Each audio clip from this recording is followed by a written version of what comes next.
Hello everybody and welcome. I'm Terry Ryder, founder of Hotspotting. Today we're speaking about ways to invest in property in times of shortages, which are so prevalent in markets across Australia at the moment. We're doing it through the medium of the eternal debate about whether it's best to buy established property or build from scratch. These days, everyone seeking real estate in desirable locations has the same complaint: the lack of stock and the competitive, sometimes frenzied nature of property markets. Home buyers, investors, buyers agents, selling agents, everybody's frustrated by the shortage of listings of properties for sale, particularly quality listings. And leading national buyers agency Adviseable says a partial solution to the problem for buyers is to consider building from scratch rather than buying an established property. And tactic has many advantages and one or two problems as well. The hard part often is to get an unbiased view of that choice from someone who doesn't have a vested interest in the outcome. And today, Alex Dutt from Adviseable is here to provide that impartial and expert perspective. Welcome, Alex. How are you going? Yeah, good. Thanks, Terry. Thanks for having us. Yeah, so I'm really looking to hear your take on the subject. It's one that's been debated for as long as I've been involved in residential real estate research, and that's a long time. I've never actually seen a conclusive resolution of a problem because, like anything in real estate, there are pros and cons, and it really much depends on the circumstances of the individual when it comes down to it. Definitely. And also, the professionals that you talk to and provide commentary on old versus established versus new. I've obviously got, agendas and getting unbiased, transparent information can be really difficult. So I'm going to attempt to provide a totally balanced, objective conversation and viewpoint on building new versus buying established. Okay, well, over to you for your presentation. Thanks, Terry.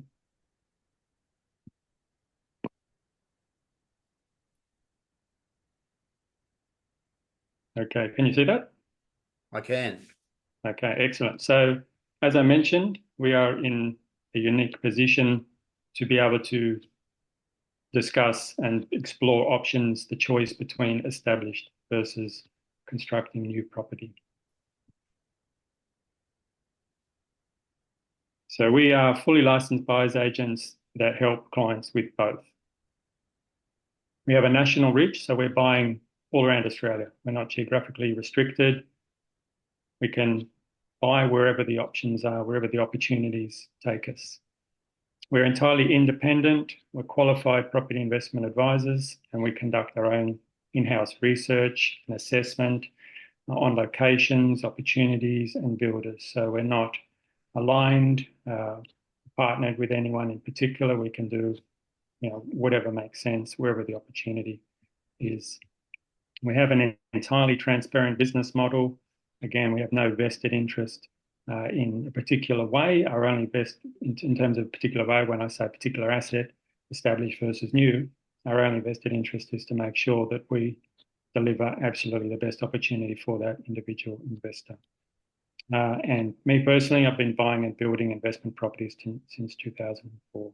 So a bit of context about how, our position and how we can provide an hopefully an unbiased view for you to look at. Quick disclaimer in that the information that I'm going to talk through and we're going to present today is entirely general in nature and is not personal financial advice.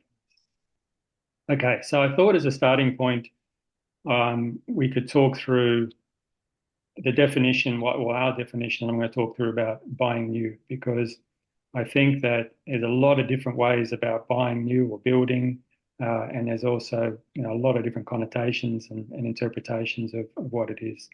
Established is pretty straightforward. We're buying something that exists. You can see it on realestate.com, domain, etc. You know what that is. Whereas new, again, there can be very different ways of going about it. So I thought I'd narrow down on what that looks like from our point of view. So we're talking about, in this case, building something from scratch, buying an empty lot, empty block, or something that's been cleared, a block that's been cleared, plot of land, and basically building a dwelling on top of that. and you as the buyer and person entering the construction contract being the first registered owner of that property. And that's important for depreciation reasons, which I'll touch on later.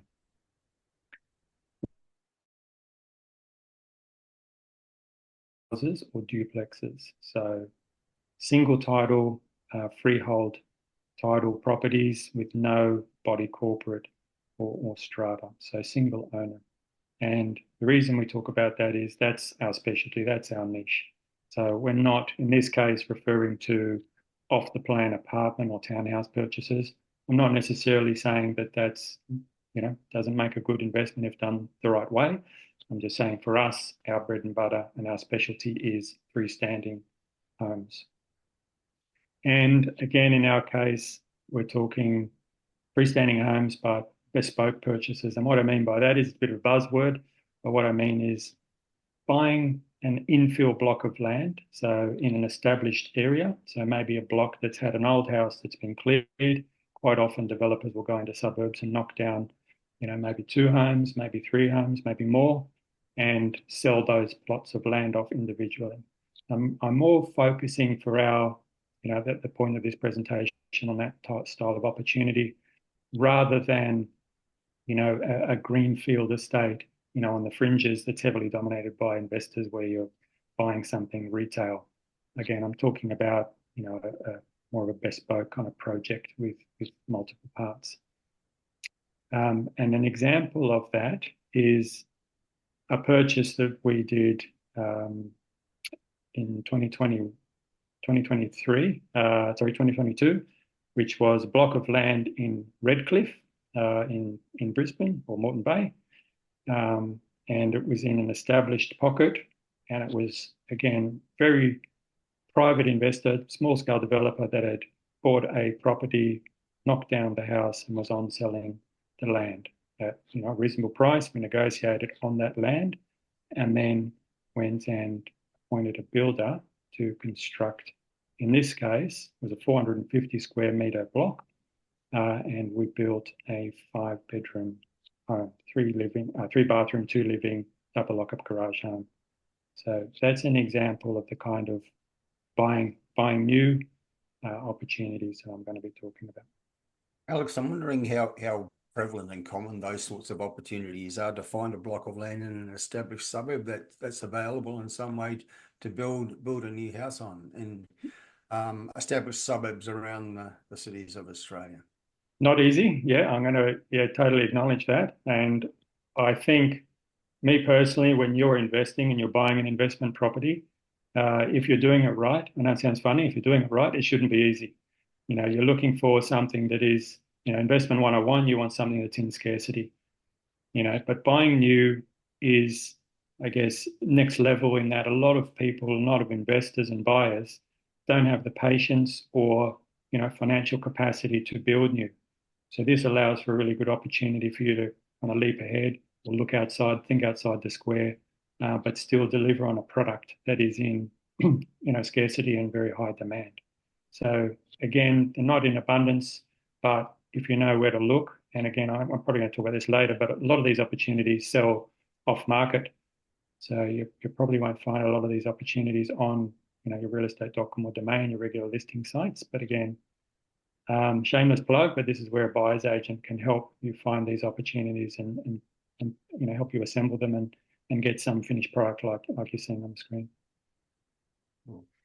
And just to encourage people who are watching and listening today to let us have their questions, you can type them into the chat box or the Q&A panel that you should see in front of you. Just type in any questions or comments you have.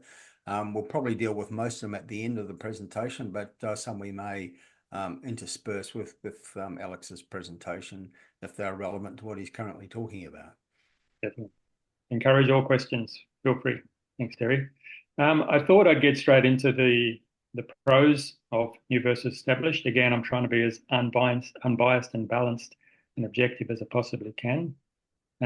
Again, we buy properties new and established day to day. And, like Terry said at the introduction, it's one of the first questions we're asked, should I buy an established property? Should I look at building new? And that comes right after, should I invest or buy my own home first? That's a different conversation. I also feel that, again, because new is has very many meanings and different interpretations and connotations. Um, it can be readily dismissed. I think a lot of people think that maybe it's too hard or um, is too fraught with danger. But I think that it can be a really great investment if done the right way.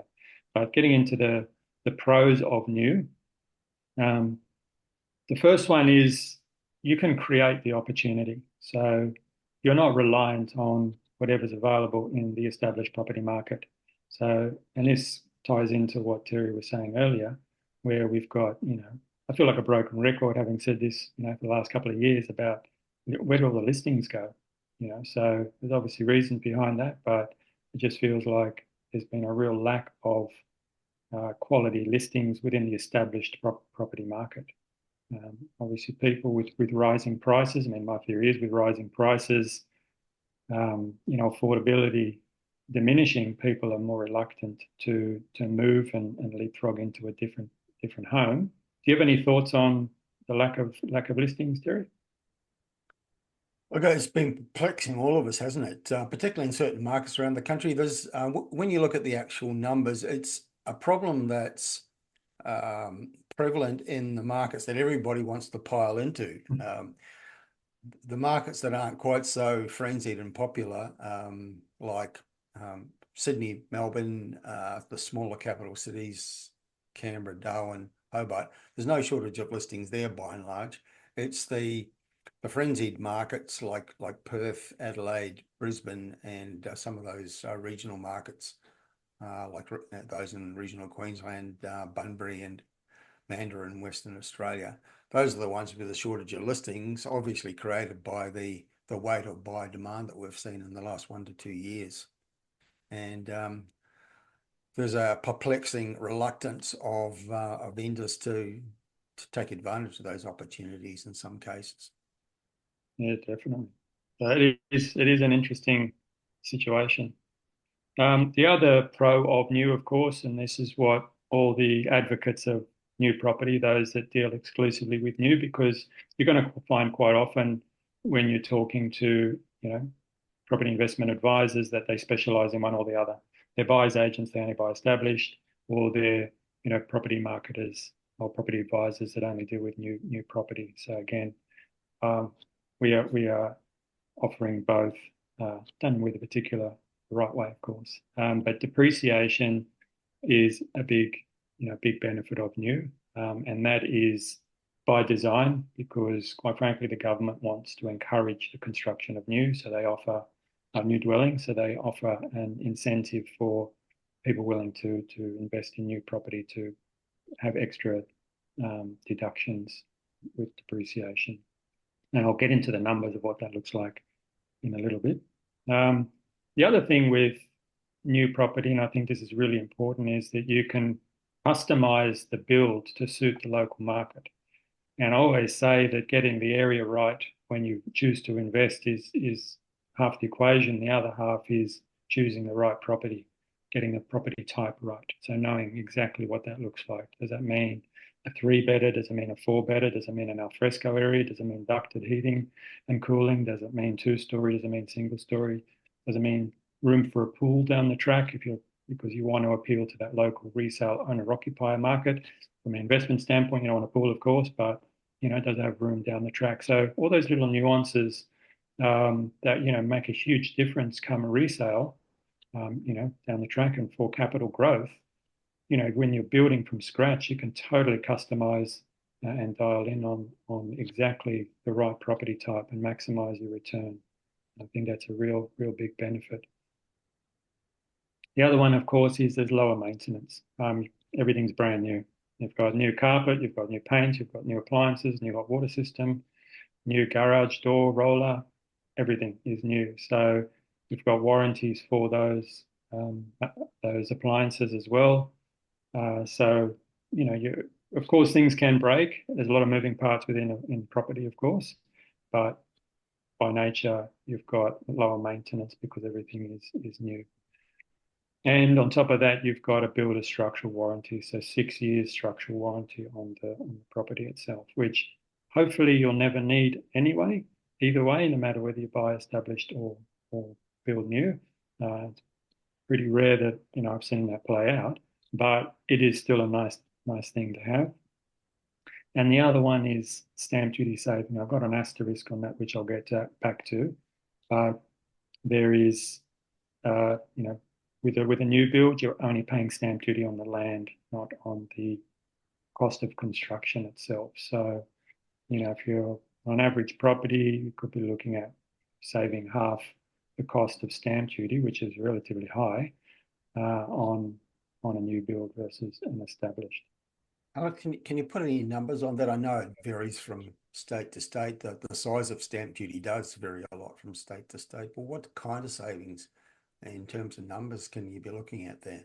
Yeah, I mean, for example, I just did this the other day. So for a block of land, in the 600s in Brisbane, for example, you could be looking at, rather than paying $30,000 in stamp duty in Queensland for the overall end product, the $1 million home, you'd be looking at, $15,000 just on the land, for example. So, it can make a massive difference. There are other states where, particularly Victoria, I think, where stamp duty is a lot higher, so the savings would be more considerable in those jurisdictions. Yeah, definitely. Yeah, definitely. So again, I'll touch on why I've got an asterisk there, but it is an interesting one. Did you have anything else to add, Connor Terry, about benefits of new? I think the question that probably arises in a lot of people's minds when going down those lists, lower maintenance, builders warranties, will be thinking in terms of how do you ensure that you get the right builder, one that's going to give you quality, that's going to be there for the duration of the project, because there's such a lot of media about builders going broke at a rapid rate. I think 8 per day is the average. And those would be big concerns in the minds of people. Definitely. And there's a lot of due diligence to do, and I will touch on that later. But I mean, a lot of the information to choose a builder is public information. So, for example, I mean, in Queensland, you have the Queensland Building QBCC. So you've got their website. You can have a look there, do a license check. There's a whole host of information there. You can see how big the builder is in terms of how many builds they do per annum, whether they've had any directions to rectify major structural defects, whether any of the directors have been banned. So, that's one example. I think reviews can be helpful as well, taken with a grain of salt, but I think online reviews can be very, very helpful. But also just experience. So knowing someone that's worked with that builder, has again experience doing something from go to woe and over multiple projects, I should say. So, but I'll touch on a bit more detail on that later. Okay. In terms of some of the pros of established, there's no imagination required. What you see is what you get. You know what you're getting into. With a new build, obviously, you're looking at an empty block of land. You're looking at computer-generated renders. You're looking at floor plans. You're looking at a written list of inclusions, and you're having to piece it together in your mind. Obviously, there's display homes that you can walk through if the builder is big enough, and you can see photos of previous projects from said builder. But again, as Terry kind of touched on before, there's no guarantees that what you're seeing is going to be what you're ending up with. So whereas with an established property, you can see what you're getting straight away. The other thing is there's an immediate rental yield. So you're buying a property, you're settling on it within 6 weeks, and then if you bought right, you get a tenant straight away. It could be a tenant in place, or you've bought in an area with a very low vacancy rate and high rental demand, and you get a tenant lined up moving in the day of handover. So immediate cash flow on the property. So, which is not the case with new, which I'll touch on. The other big one with an established build is you can buy something with renovation potential. Could be minor, could be cosmetic, could be a bit of paint and carpet. Appliances could be a bit more major with your kitchen, bathroom, or an extension even, adding additional rooms, or it could be quite substantial down the year, which is even as extreme as a knockdown rebuild, or subdivision. So with an established property, you've got potentially a lot more options to value add. Whereas with a new, you're doing all of the value add up front. So you're buying an empty block of land and you're trying to maximize the use of that land with a blank canvas with the build. So whereas established, it's the other way around. The other one with an established purchase is you're doing the due diligence on the finished product before you buy it. So depending on which state you buy, different rules, in terms of how the buying process works, in terms of cool-offs and due diligence clauses and putting in pest clauses and things like that. But in most cases, you're doing your due diligence up front. You're doing a building and pest inspection. You're give a look before you leap. Obviously, there's a lot of due diligence that goes into a new build, but there is somewhat of a leap of faith, and you're doing your due diligence upon completion of the build prior to handover. That's a very different scenario. I would also say that. Sorry, we're going to say something too. Unfortunately, Alex, in many of the markets that investors seem to want to be in, that's the really popular frenzied ones. There's not a lot of due diligence happening anyway, is there? If you want to put due diligence clauses in your contract, you're going to be beaten by someone who doesn't. Yeah, definitely. And it's also mind-boggling. We see it all the time. First home buyers that don't do building and pest inspections before they buy. It's bonkers. The other thing is in the Sydney market, when you're buying, you're essentially 9 times out of 10, you're buying without a cool-off. So you're getting a 66W, you're waiving a cool-off. And the selling agent appoints a building and pest inspector themselves, and they provide the report. So obviously there is a code of conduct that building and pest inspectors follow, but you can read between the lines there. So it's exactly right. There is a lot of due diligence that needs to be done, but in a competitive market, you don't always have the opportunity to do that.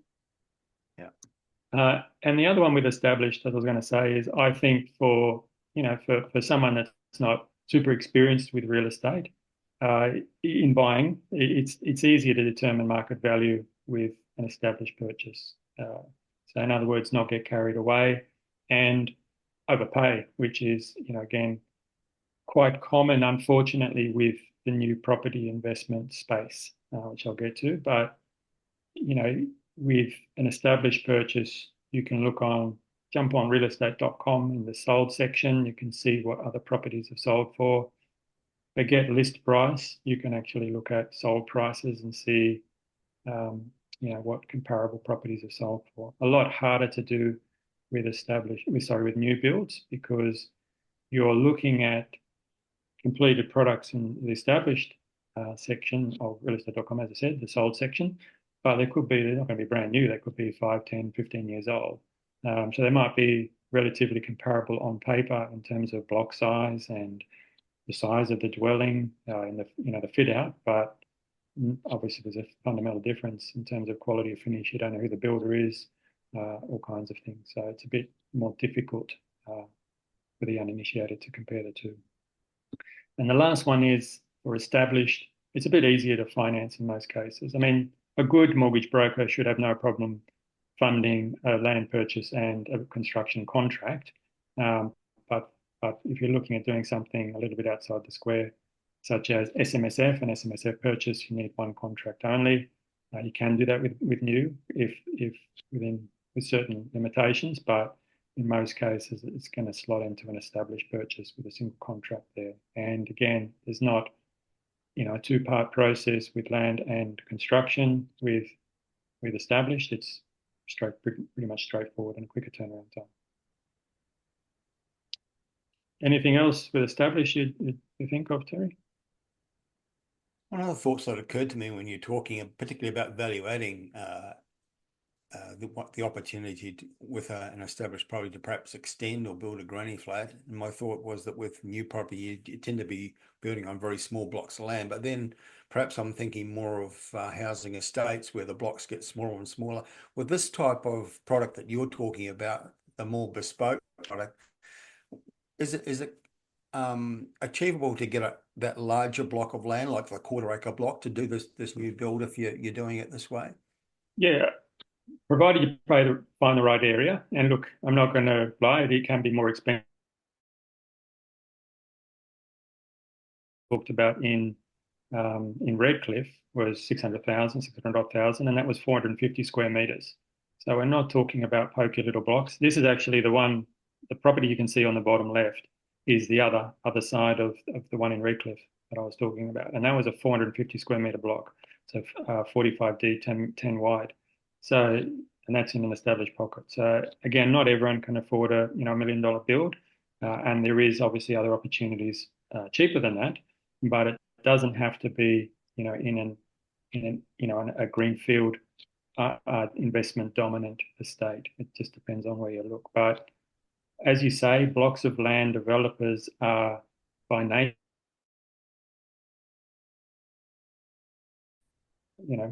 see what they can get away with in terms of block sizes. But it is blocks, even in the established property market, are shrinking.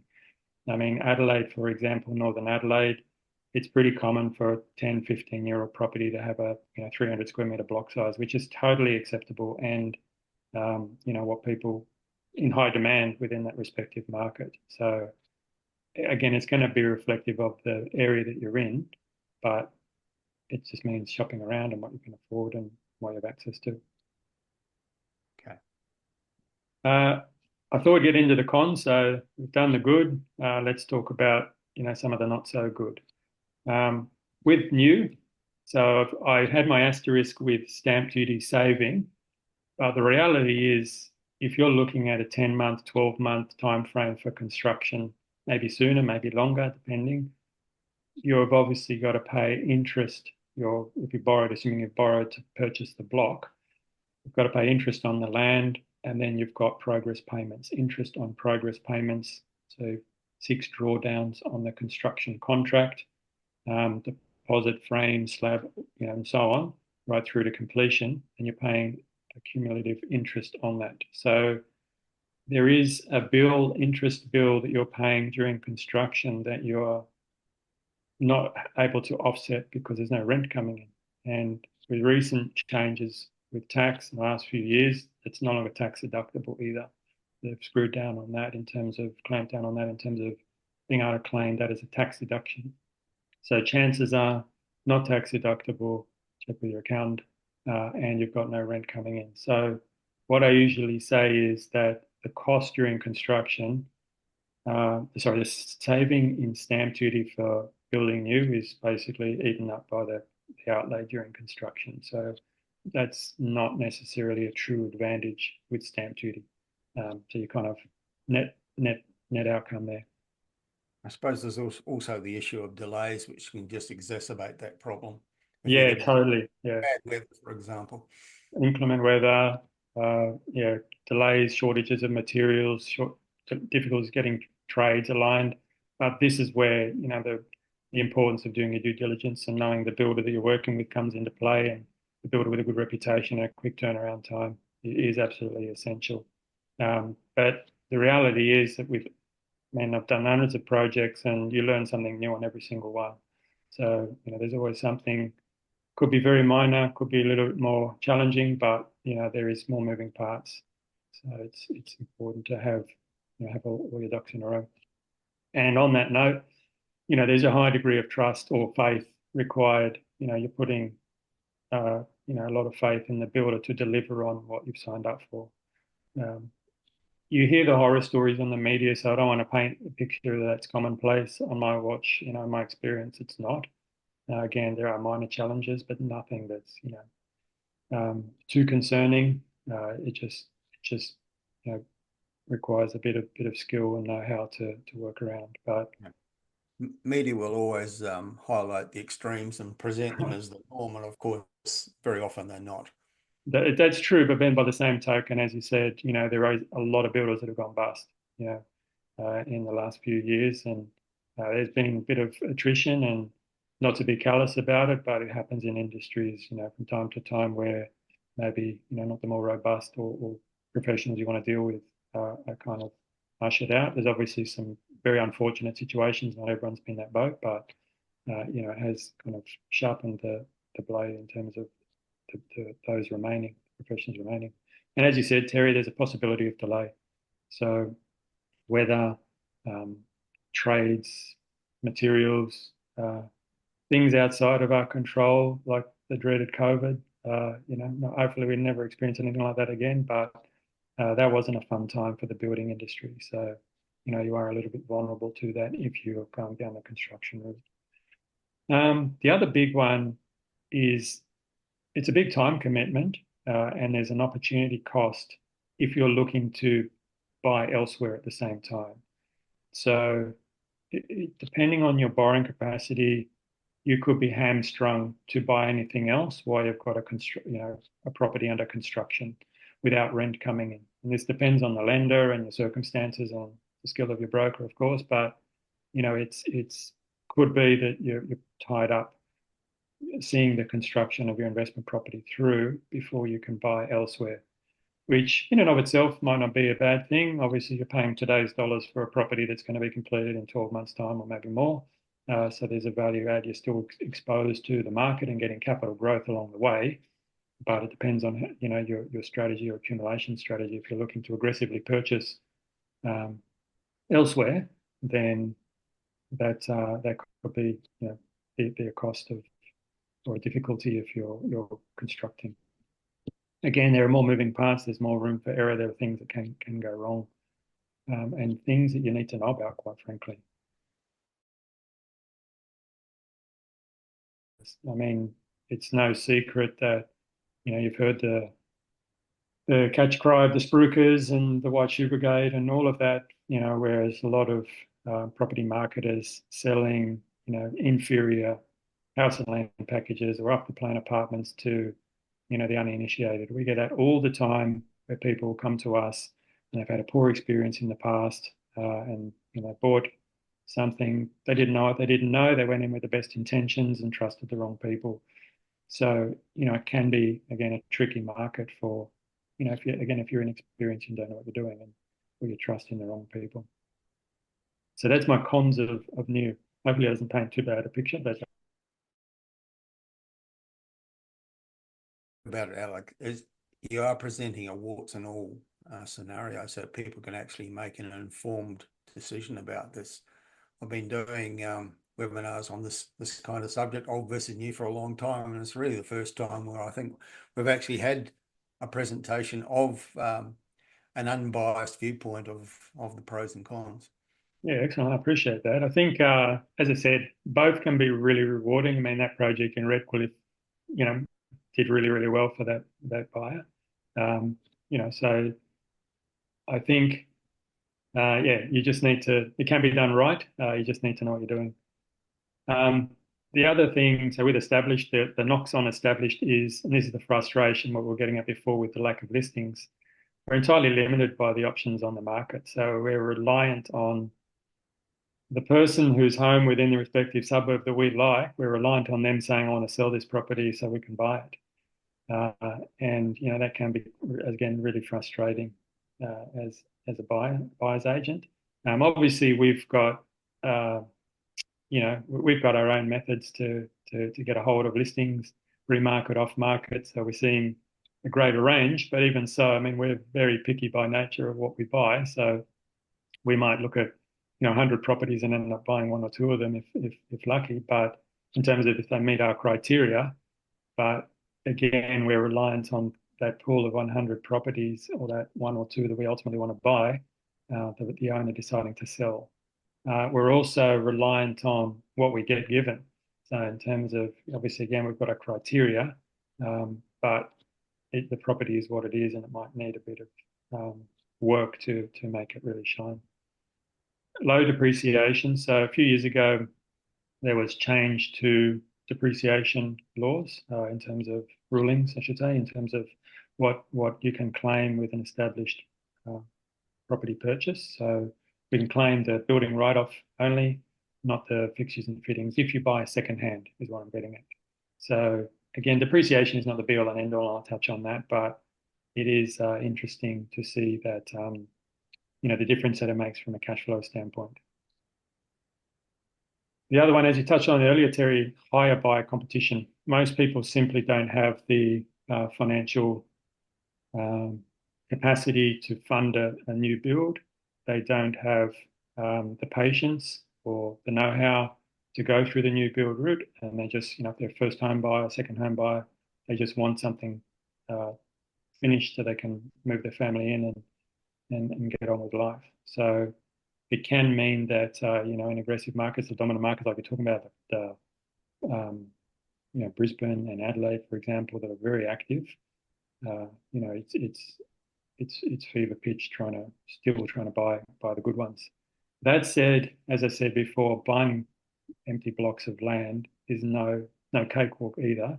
There's not an abundance of good ones, but again, at least it kind of opens up the scopes a bit in terms of opportunity. As I said, increased likelihood of maintenance. I mean, look, I don't think it's a deal breaker maintenance, but it's a fact of life of buying an investment property either way.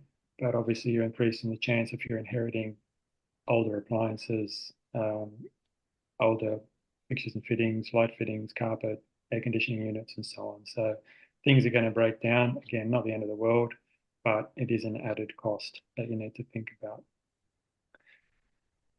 You're buying a property.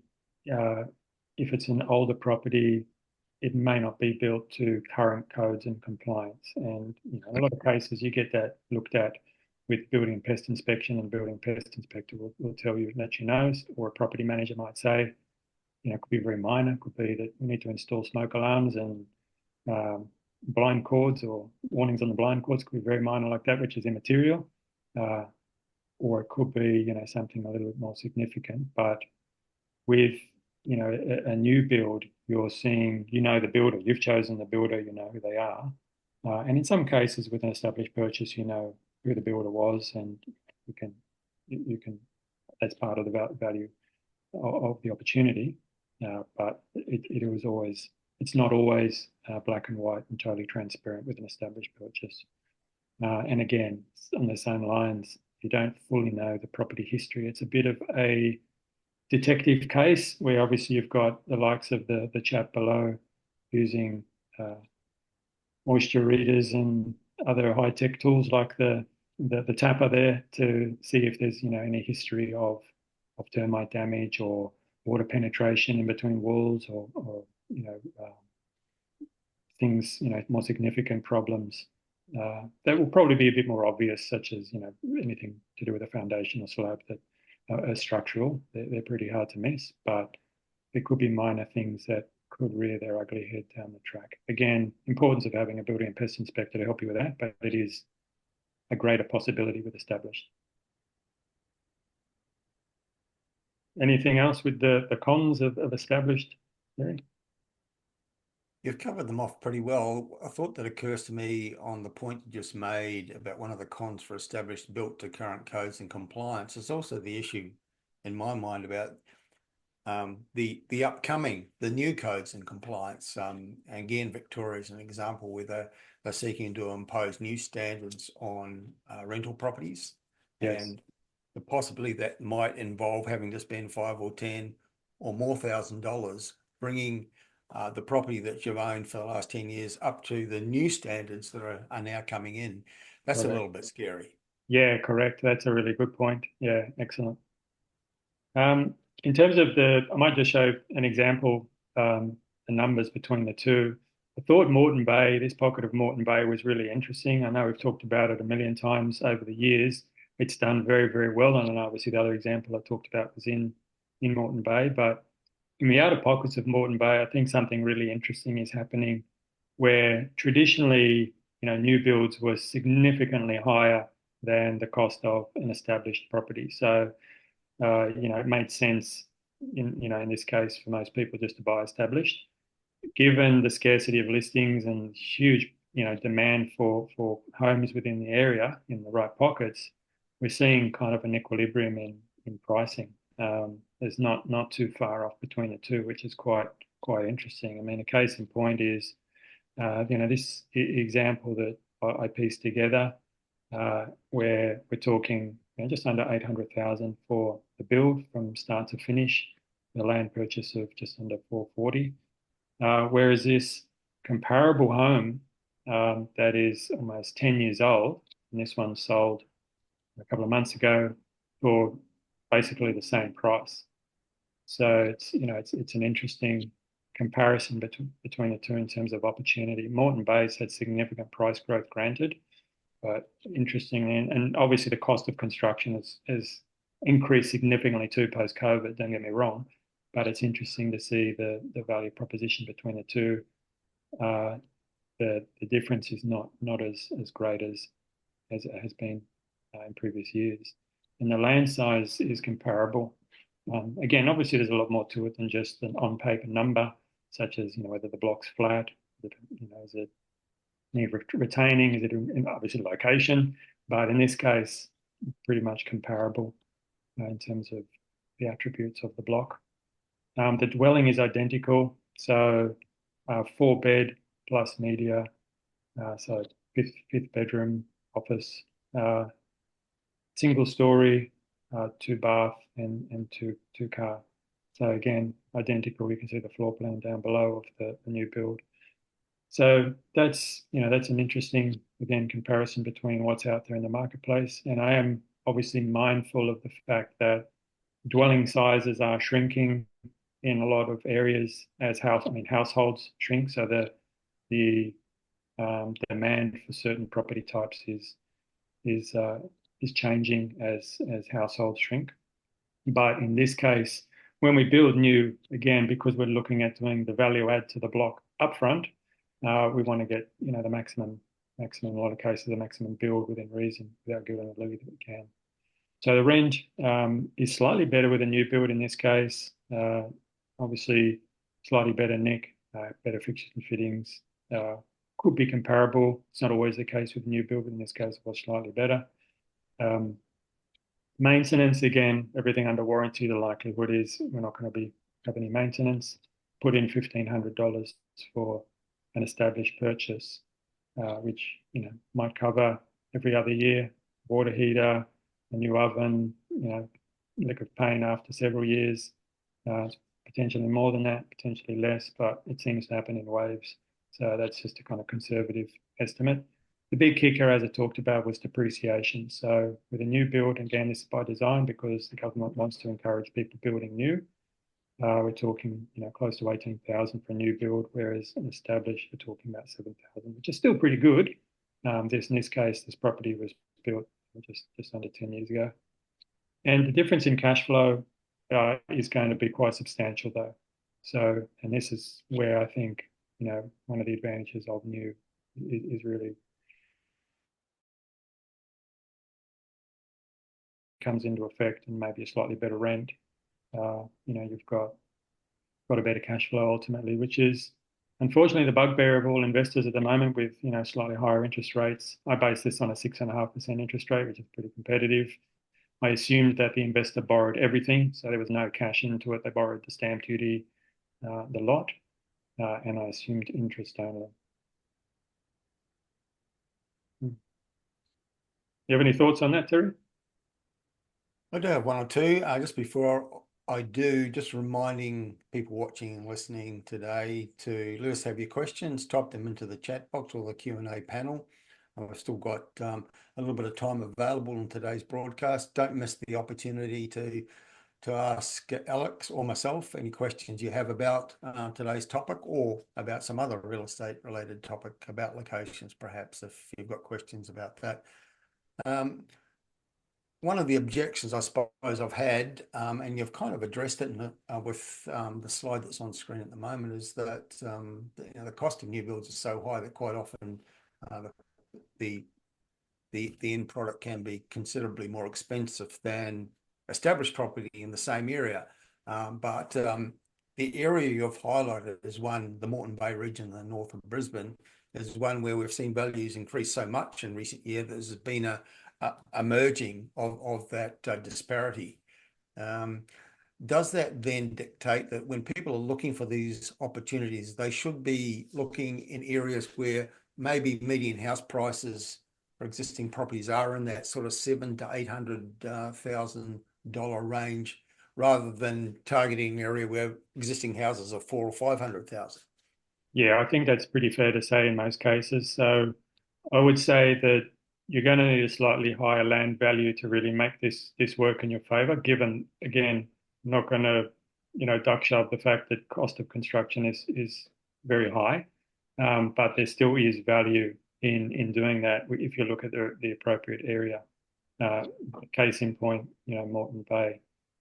So yeah, great point. Great point, Terry. Okay. Um, Gary's just asking,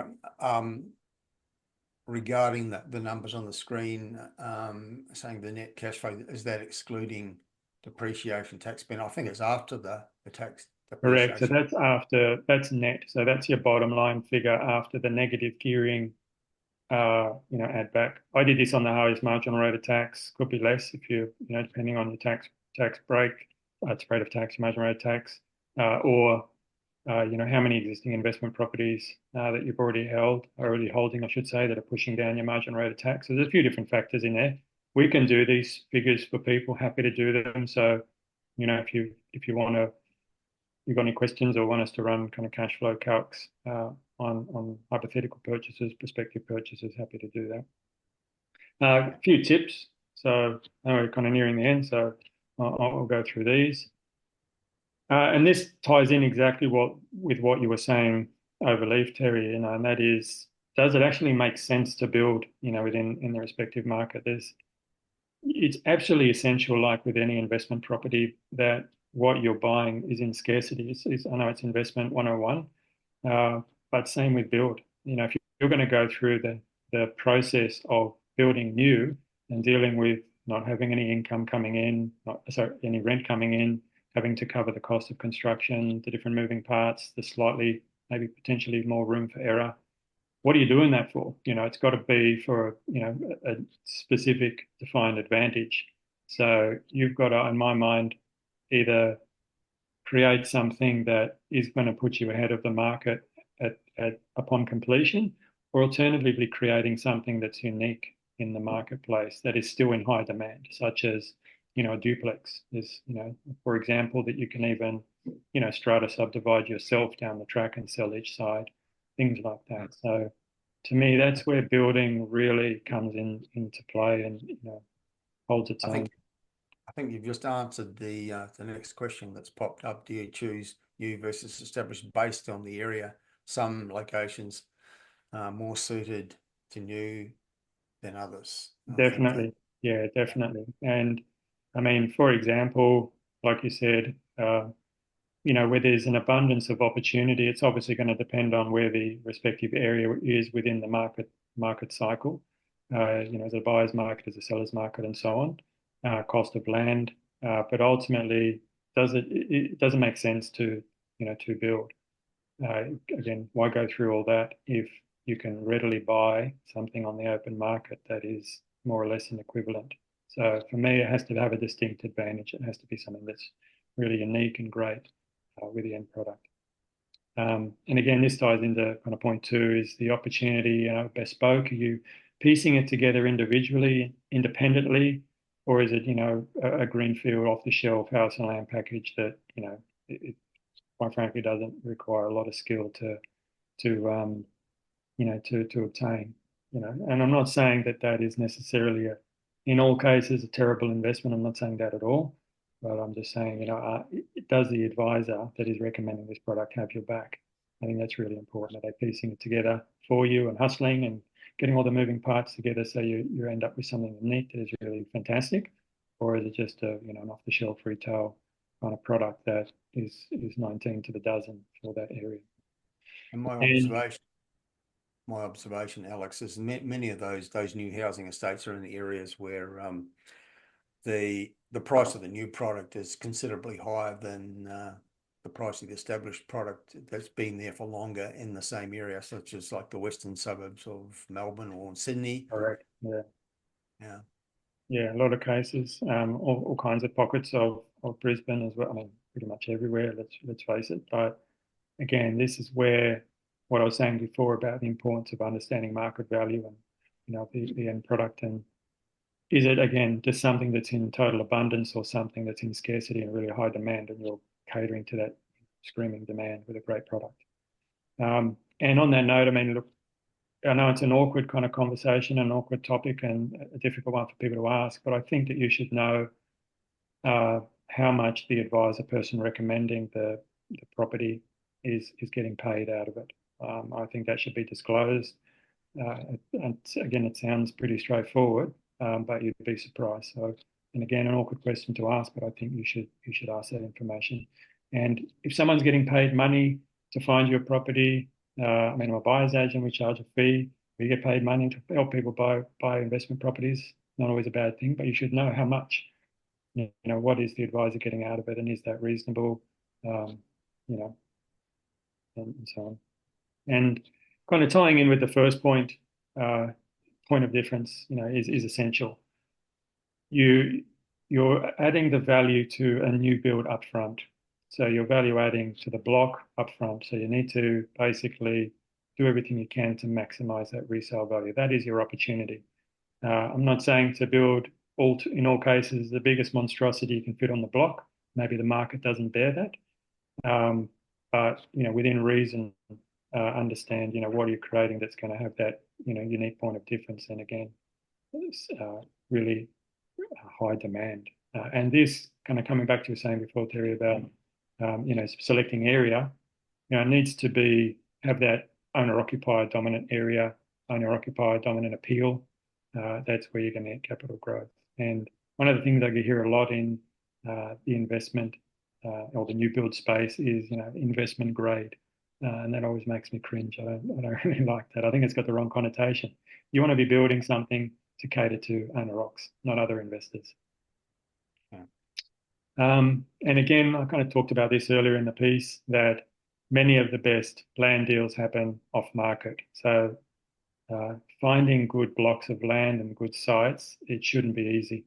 It's not a matter of just saying, well, I can't find anything established, I'll just go and pick one off the shelf and get on with it. It's hard work too, but again, it can be very rewarding and add a whole new dimension to the process of investing in property. And again, this is what I was saying before, make the most of the block value add. Right. And I think it's important as you're searching for land to have your build team penciled in. So that way you can ask them questions, say, look, what can we build on this block? Can you give me some hypothetical plans that could fit on this block? Just so you're on the right track. Understand all the costs involved. Is it going to be retaining or piering or different footings or anything in particular that I need to know about with this block before I jump in? And this is what we're getting at before, early in the webinar, that builder due diligence is absolutely critical. You've got to be ruthless with this. There's no mucking about. This is the biggest thing that could go wrong. Again, I haven't had any experience in that myself, knock on wood, but that's because we're very diligent, we're ruthless with our due diligence. So again, not just online reviews, but also license check. You can see all of that information publicly in the respective state. And making sure that you're across all the costs involved. So a lot of build contracts and build quotes are not all inclusive. So you need to know exactly what's not included. Also, what are the things you need to upgrade? So whether you're going to put ducting in, whether you're going to increase ceiling heights, all kinds of different things. So that's really important. And also, don't be afraid to negotiate. So of course, a builder's going to come and say, here's our price for the build, but negotiate. And it might not mean that you can get money off per se, but maybe it's, we can get some additions put in, we can get some upgrades included in the price, the quoted price. There's all kinds of things that you can do to think outside the square. So don't be afraid to do that. And don't forget a pre-handover inspection. Again, coming back to what we were talking about before with first home buyers not doing building and pest inspections. Similarly, don't forget the pre-handover inspection prior to taking possession of the property. So they're my tips for buying new. Guess in conclusion, quick run through that because I know we're close to knock-off time, but I'd always say kind of be very wary of blanket rhetoric around new property. I think a lot of investment advisors have agendas, of course, like we talked about, whether they only buy established or they only deal with new, they only buy in particular areas. So there's no, one size fits all strategy. You need to look at it objectively. But by the same token, both can be very lucrative if they're done properly, those strategies. There's lots of ways to invest in property. I know you've got some thoughts on blanket rhetoric being put out there, especially by the media. Absolutely.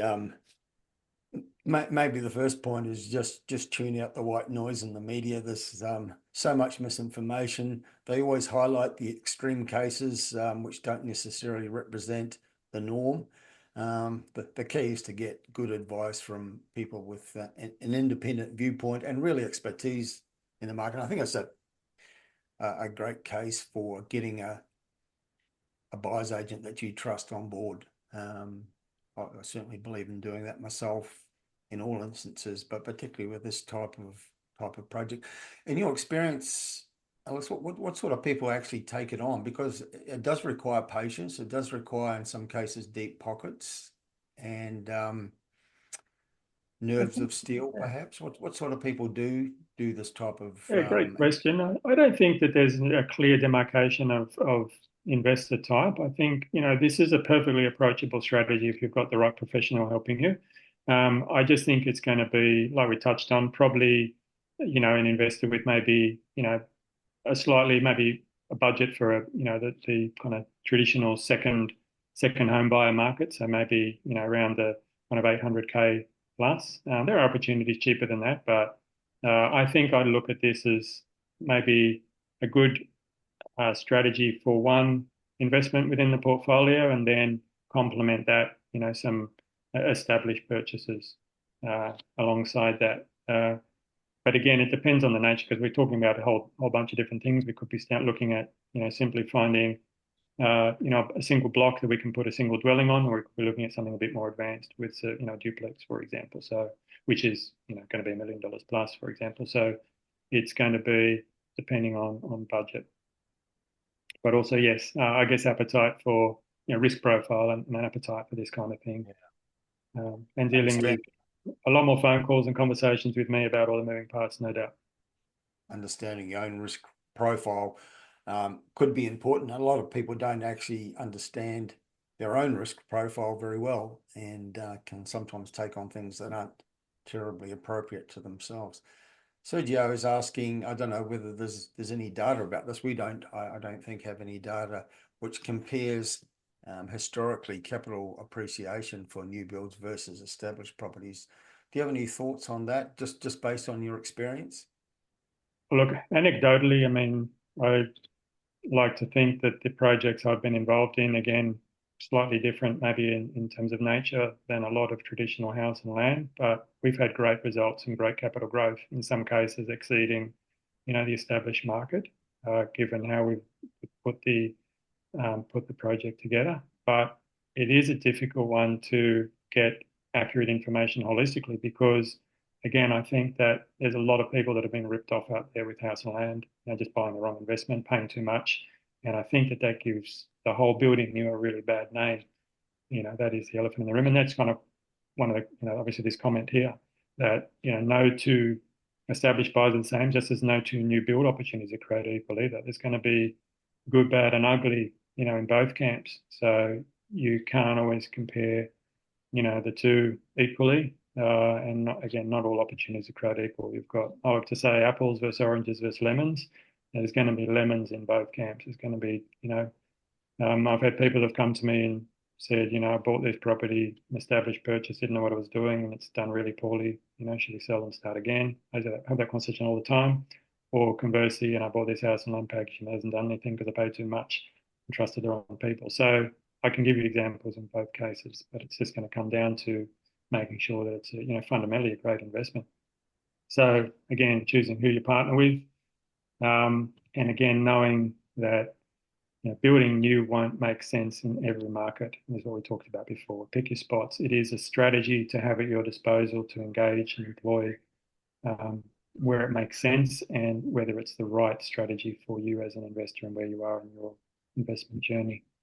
And touching back to depreciation, it is game changing with cash flow, but it is not, in my opinion, it is not a strong enough reason to choose new over established. It's a great extra, a great benefit, but you've got to look at obviously a lot more than that. So the fundamental question, as I say, is that with either approach, it just boils down to whether the investment is sound and a great one, fantastic one, irrespective of whether it's established or a new build. Just as simple as that. And that sounds obvious, but you've got to be really objective about how you look at either. It's not necessarily the strategy; it's what's the end product, and is it a fabulous one? So, Okay, well, yeah. if you time things very well, Alex, we're just coming up to the hour. So if you could just, let people know if they want to learn more, to follow up, make contact with you and the team, how they do that. Absolutely. So I've got my email address here. So if you've got any questions at all, feel free to reach out. Anything at all, happy to help. Please have a look at our YouTube videos in particular. A lot of information there. Kate does a lot of really, really useful info on areas and so on. We also have an example area research report of Moreton Bay, which I talked about. So if you want to email me, I can send that to you and share that with you. I know we talked about Moreton Bay earlier, so 15, 20-page report on why we like Moreton Bay as an area. So you can have a look at that as an example of how we go about things and the research that we do. Okay, so the contact details are on the screen. It's also in the chat box there if you want to perhaps cut and paste it. I urge everybody to, if you've got any additional questions or interest in finding out more, please follow up and make contact with Alex and Kate at Adviseable, a team that I've known for a long time and have dealt with myself with some of my investments, and I can honestly and highly recommend them as people who know their stuff. Thank you, Alex, for a great presentation. As I said earlier, I've been involved in a few discussions about new builds versus buying established property, and there's always a bit of a taint to those conversations because people have vested interests one way or the other. You don't have that, and you've presented, I think, a warts and all view, pros and cons, without fear or favour. I found it enlightening, and I hope the audience out there watching and listening today has done so also. So thank you. Thanks, Terry. Thanks, everyone, for tuning in. Okay. We'll do it again in a little while with Alex and the team from Adviseable. And in the meantime, we will have further webinars coming up in our program of live webinars that are free and available to anyone who's interested. So stay tuned.